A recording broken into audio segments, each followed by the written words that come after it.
एक घर हस्पिटाल देहांत होईछि मु पुणी थरे फेरिया चाहिए आम सहित जोड़ी होती वरिष्ठ अभिनेता अश्रुमोचन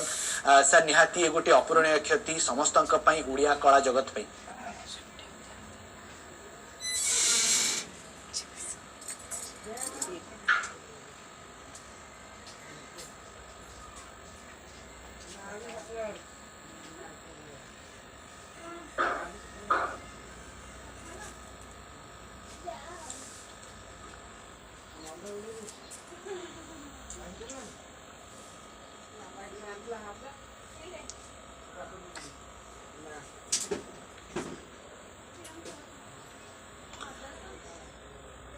परलोक रे वरिष्ठ अभिनेता मिहिर दास उड़िया चलचित्र जगतर जनाशुना चेहरा मिहिर दास परलोक होईछि एवं चिकित्साधीन अवस्था रे